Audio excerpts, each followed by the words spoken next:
Hey guys, I'm Morgan. I'm pretty sure by now I have met all of you, and I am making this movie webcam thing because, I was sitting here and I was trying to correspond, I was trying to write an email, and with, all of my suggestions and my genius insight into to make this residency easier or at least a little bit less crazy, and I couldn't do it.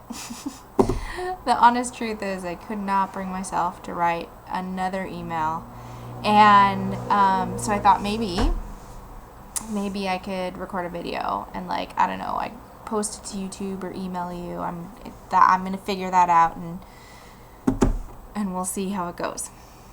And this is my bedroom. I hope it's not too intimate. Hope you don't feel uncomfortable.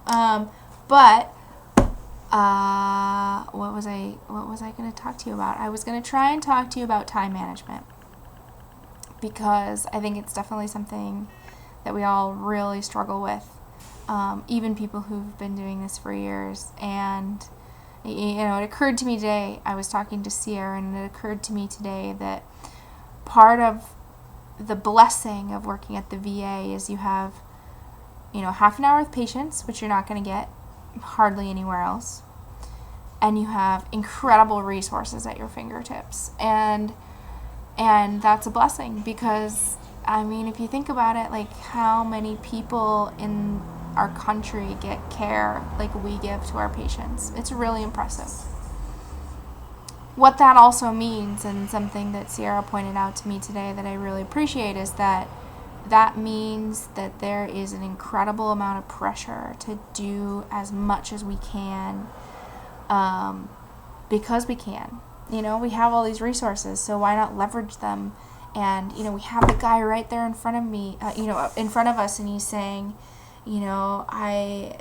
I have, I'm drinking too much, and I have all these relationship problems, and I'm eating at 7-Eleven every day, and oh, by the way, I have this chest pain. And also because we are trained, so I live between two hospitals, so we may be interrupted a couple times by ambulances. Anyway, we're trained as nurses, and so the expectation is that we will be these incredible and holistic providers, and we will be able to meet our patients where they're at, and we will be able to, link their mental health with their physical health and their emotional health and their family and their community. And we got half an hour to do it. Every month or so, depending on what your follow-up plan is, and it's still not enough time. It still really is not enough time. So I think that my insight, such as it were today for you, is that you actually can't do it all. You can't do it all, and you shouldn't try to do it all, because when you try to do it all, you end up giving short shrift to everything that you're trying to do. You can't do a complete assessment of chest pain if you're also trying to do thing 8, thing 9, and thing 10.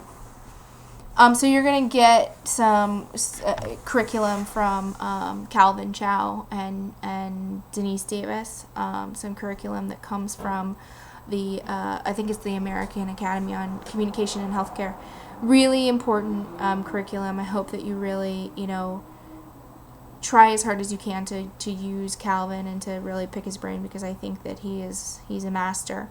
But in the meantime, I just want to encourage you to, set the agenda and stick to your agenda.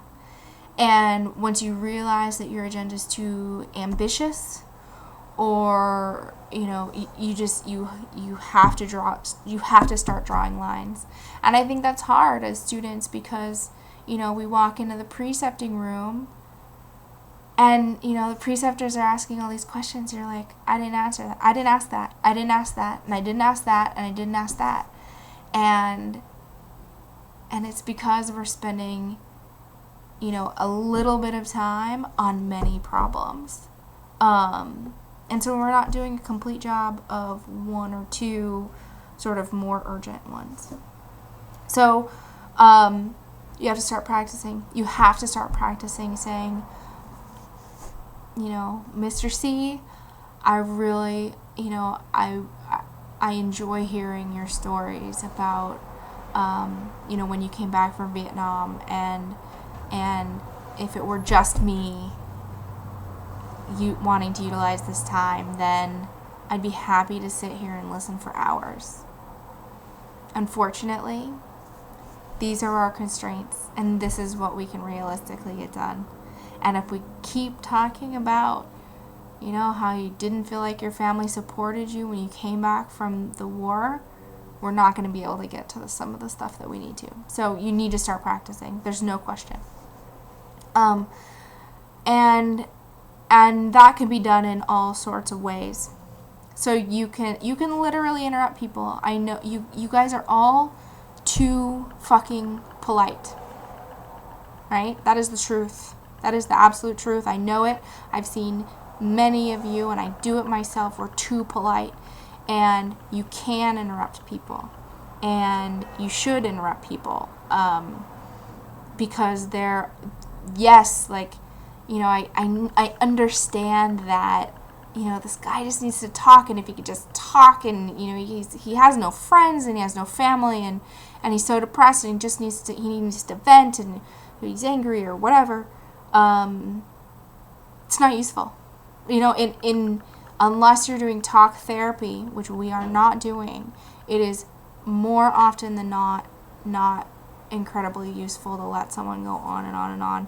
And in fact, you are sacrificing the medical care that you have to do. And it's not easy, and it's a balancing act, and we all, we try and we fail, and we try and we fail, and we try and we succeed, and we try and we fail, and we try and succeed, and we try and succeed.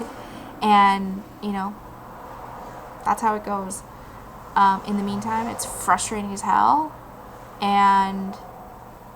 But I want you all to find solace in the fact that the reason this is so hard is because people are complicated. The healthcare system is complicated, and you can't do it all. So don't even try. That's my word of wisdom. I'm sure some of the faculty isn't going to appreciate that, but that's my insight for the week. You can't do it all, and you shouldn't try. At least not in one visit. I hope you all are having a fabulous week. I'm on vacation this week, so bye.